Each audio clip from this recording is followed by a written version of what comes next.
Alright shooters, the next topic that we want to cover is semi-automatic handgun malfunctions. Now there are 4 common malfunctions. We're going to talk about how you can set up those malfunctions purposely to train how to correct them. And we're also going to talk about how to correct them. We talked in earlier videos about training with a notebook and a shot timer. I strongly recommend you setting up some of these failures so that you can go through and you can create a scenario where you're training clearing the malfunctions under the stress of a timer, and you're getting better at it. That way you can track your progress. We're going to go through the basic 4 failures of a semi-automatic handgun, the malfunctions, how to clear them. Now, in order to do that, the first thing that you have to understand is the symptoms. There's the obvious symptom of when you're shooting and you get a click instead of a bang. Well, that click instead of a bang indicates something went wrong, obviously. When that happens, or the other common symptom is that the trigger just goes mushy. You're able to push the trigger back and forth, but there's no break point. That wall that you normally hit when you push past the break point, it's not there. It's not firing. In any event, when you're here, the first thing that you want to do is tilt the firearm up. Now, I'm tilting the firearm up so that I can visually inspect the exact same place in the firearm that I'm looking at for a press check. So when I'm here and I see that, I go click instead of boom, I immediately will tilt the firearm and inspect visually right there. That will help me diagnose tremendously which of the 4 failures that I have. That will tell me how to fix it. So I'm here, and in this case, I click instead of boom. I tilt, I see whatever the malfunction is. I've had a failure to fire. So in order to fix this failure, I'm going to tap the bottom of the magazine to make sure that it's properly seated. Rack the slide, come back on target, bang. Okay, the tap, rack, bang method. So again, I get a click instead of boom, visually inspecting, tap, rack, bang.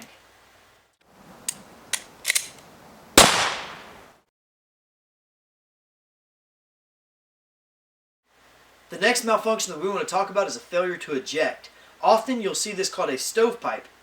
Now, the way we want to set this up for training purposes, again using dummy munition, is to insert a loaded magazine, to take another cartridge, in this case dummy round, and to send the slide home on top of the dummy round. Now, the reason it's called a stovepipe is because it looks like a stovepipe. Sometimes they'll be over here. More often than not, they'll be right over the top. So again, I'm shooting, and now I get a click instead of a boom. Well, this one's very easy to identify because now, instead of seeing a true sight picture, I'm seeing this spent brass normally that's sticking straight up. To clear this, again, normally tap, rack, bang. If you get to where you're comfortable with just racking the slide off this, great. So from here, we get this stovepipe, tap, rack, bang.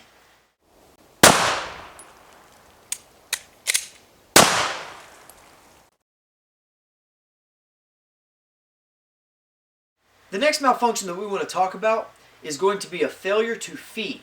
Oftentimes this is a failure to extract, which in turn causes the same thing. Most commonly you will hear this called a double feed. Out of the 4 malfunctions, this one is the hardest to correct.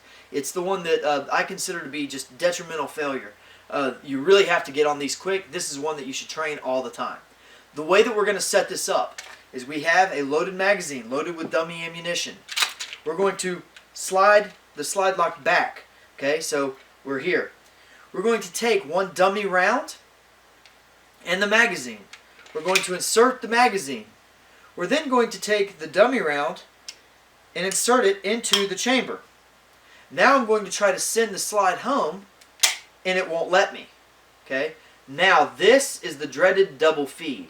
I already have one round that's in the chamber, and I have another round that's trying to come into the chamber. Obviously it won't let it.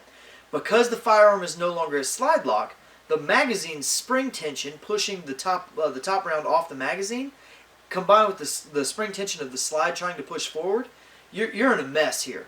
So the way we correct this, and generally this is due to a magazine failure, but the way we correct this, and there's a lot of different theories on which method you should follow, but personally we're going to go over the method that I use. In this scenario, I go click instead of boom. When I tilt back, I can clearly visually see that I have a double feed. Okay, I know this is one that I got to get on quick. So from here, step 1, lock the slide to the rear. I power stroke and engage the slide lock. It is now to the rear. I will then depress the mag release and then pull the magazine out. You're probably used to when you train or when you shoot, when you push the mag release, the mag falls out by itself. In this case, that top round was in the middle of being stripped off the top of the magazine.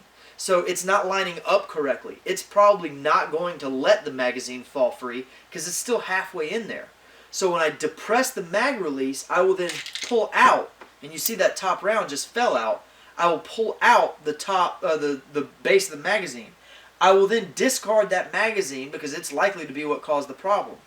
Also, you'll see that on this top cartridge here, it's about halfway out. Okay, and that right there creates a problem of me trying to reinsert the same magazine. It's going to give me another double feed issue. So from here, I would discard this magazine, take another fresh magazine, insert it. But I don't want to just strip out this magazine, strip it out, and then throw another one in there and send it home, because I might still have my other round stuck in the chamber. So from here, I will power stroke 3-4 times, and then I will insert a fresh magazine, get back in the fight. Once again, we're going to set up a double feed. The way we're going to do that, we're going to take one cartridge, we're going to drop it into the chamber. We're going to take a magazine, we're going to insert the magazine, we're going to try to send the slide home. I've created my double feed here. The slide is not a slide lock anymore. The magazine's not just going to drop free, there is a double feed here. So in the middle of my shooting, boom, boom, boom, click. I tilt, immediately identify that I have a double feed here. So from this point, after I've identified it, I know this is when I got to jump on very fast. I will lock the slide to the rear. After I lock the slide to the rear, I will strip the magazine. As I strip the magazine and discard it, I will then eject 3 or 4 times. Get that other cartridge out of there. Remember, for whatever reason, that extractor claw did not grab that cartridge from the chamber. That's what caused this issue. So I'll strip it to get it out of there. I will then retrieve a fresh magazine from my belt, from wherever. Insert it, power stroke it, and get back in the fight.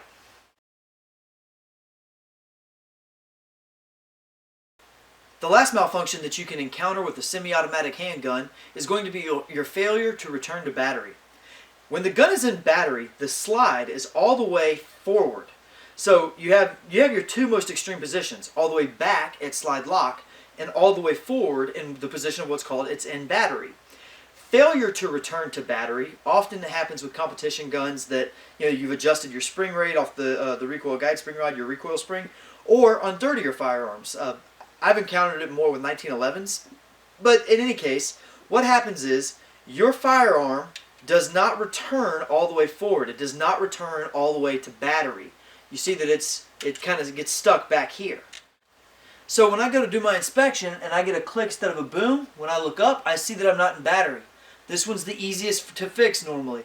What I will do is just take my hand and slap the back of the firearm. If it's a 1911, you got to be careful you don't hit the beaver tail or the hammer. But on a striker fire system like this, just slap the back of it. Some people that don't like to slap the back of it because they'll hurt their hand, or if you're training for a one-armed scenario, in this scenario, when you have this failure to return to battery like this, some people will use their holster, they'll use a mag carrier or whatever, so they'll go here, they get a click instead of a boom, identify that it's failure to return to battery, I will hit straight on something else and come right back up into the fight. Now, be careful if you're training that way. That I would encourage you, especially if you're carrying an appendix holster, that's probably okay. But when you're here, I would encourage you not to reach around, because remember the firearm rules of safety. Never let the muzzle point at anything you're not willing to destroy. Well, when I come here, I've just crossed a whole lot of things. I've just swept a whole lot of unintended targets. Okay? Maybe if it's an actual defense scenario, that might be okay, but generally, when I get that click instead of boom, and I do my check and I see that I've had a failure to return to battery, I can just hit the back of it and go right back into the fight. To recap, we have 4 common failures in a semi-automatic handgun. Your first, your failure to fire, tap, rack, bang.